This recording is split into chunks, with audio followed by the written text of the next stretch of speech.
Good morning. You listen to FloorDaily.net, and I'm Kemp Harr. I'm at J&J's headquarters in Dalton, Georgia, with David Jolly, the president. David, how you doing?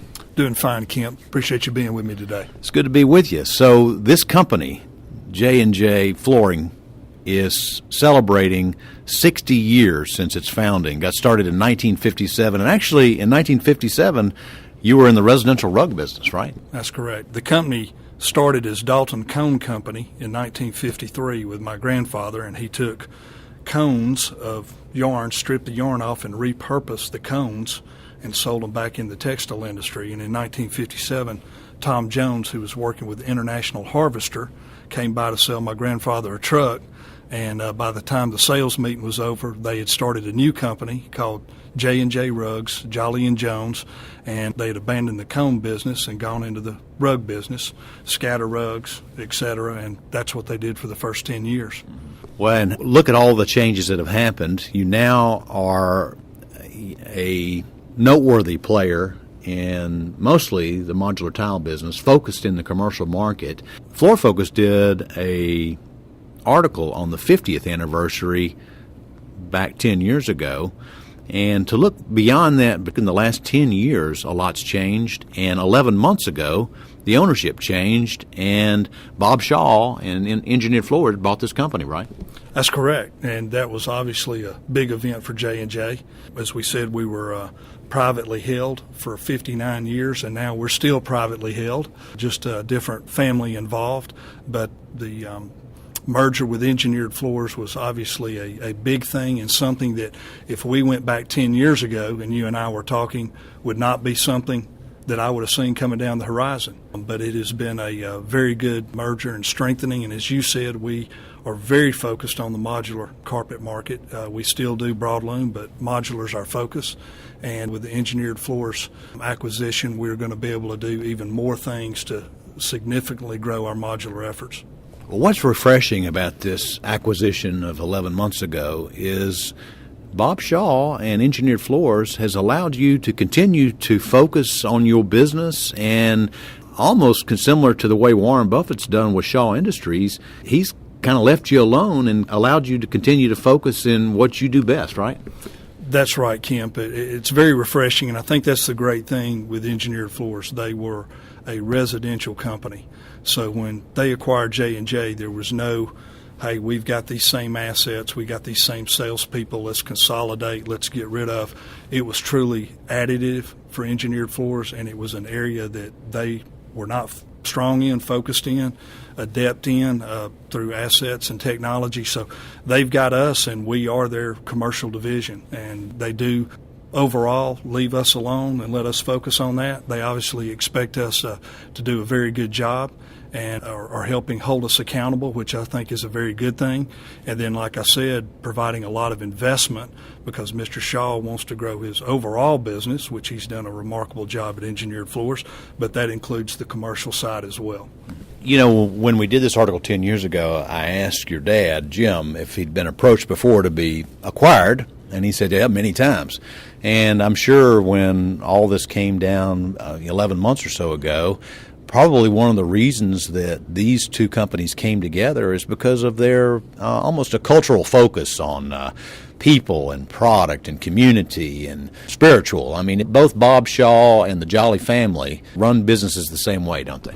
Absolutely, and you nailed it as you looked at it. We have been approached a lot over the years by various people, domestic and international, and it just never made any sense. We were very comfortable being an independent company, but when Mr. Shaw came to us and we talked, it was actually very few talks, very few discussions, and we entered into the agreement to go through the closing process. And again, it did make so much sense because there was no overlap, cultural, very same, focus on the soft surface flooring, the community, people, product, and it just seemed like a fit that made a lot of sense and was going to give J&J a lot of legacy, financial criteria, but also allow us to be part of a much larger organization and have a much bigger impact within our markets. So as we look at J&J today and we start looking at your focus, your core competency, what direction do you spend most of your efforts on now? Our big focus is on product. Last year we introduced over 36 products, which for J&J is a lot in a given year. This year we're going to be on about the same pace, focused disproportionately on modular carpet. Again, we still do a lot of broadloom. And our other thing is our kinetics, textile composite flooring, which continues to grow at about a rate of 100% a year. So it has really grown very, very strong. Again, it only comes in modular form. So a lot of our focus continues to be on style and design, and then the technological focus that we get with kinetics. You know, I'm glad you brought kinetics up, because you actually got into what some would say the hard surface business before this LVT fad caught on, right? We really did. We came at it as that hybrid, and that really is what kinetics proves to be. It's sort of in between carpet and hard surface, and the big hard surface obviously in play these days is LVT, and it does a remarkable job. The way it performs, the way it cleans, its environmental, acoustical benefits, etc., and it's really grown strong. It's growing in corporate in different segments, but we've really done very well in education, both K through 12 and higher ed. And we've really seen strong growth with kinetics there. All right. Now, as we look at another core competency for J&J has been this ongoing focus on environmental conservation. Talk about what you're doing there.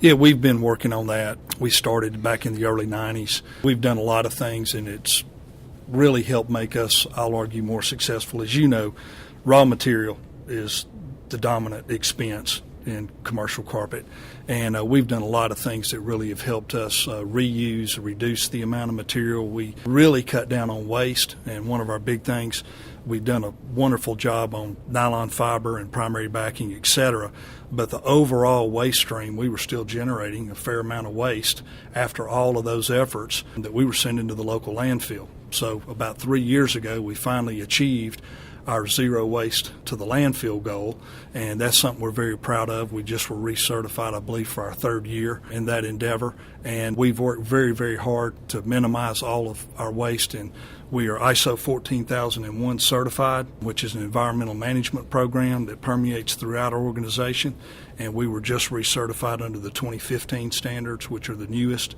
and we're one of the first companies to do that. And so we're very, very pleased with our overall environmental efforts and how they affect our product and ultimately our customers, but especially our community. We all live right here. So the air, the water, the landfill, it all is real to us. Now, we've saved kind of probably some of the biggest news toward the end here, but I do want to bring out real quick before we run out of time that you're actually in the process of building a new modular tile plant, right? That's correct. In partnership with Engineered Floors, building a state-of-the-art modular distribution plant that will not only produce carpet tile but also our kinetics, and we'll also use it as a distribution center. It's an investment well north of $50 million, and we're very excited and plan to have it online in first quarter of 2018. All right. So many of the people that know you've had a joint venture with Mannington Commercial, and you've been building your modular and a plant together with them, and so you'll be off on your own, and in that plant that will be J&J's carpet, the kinetics, and also the Pence line of Main Street modular, right? That's absolutely correct. Yes, and we look to continue to grow carpet tile in every way we can across all segments. So we're going to have a big focus on that as well as our kinetics. Well, and you know, I've got to point out, you're David Jolly. You're part of the family that sold this company to Bob Shaw, and you're still here, so you must be having fun, right? Absolutely. It's been a great ride. I've been with J&J now, I'm trying to remember, 26 years. And I look forward to more years to come, and it's been a great company to work for and an honor, and it's a pleasure to work with the Engineered Floors folks. All right, David. Well, happy birthday to J&J, 60th anniversary. Thanks for spending time with us. Again, been talking to David Jolly, the president of J&J Flooring Group, and you've been listening to Kemp Harr and FloorDaily.net.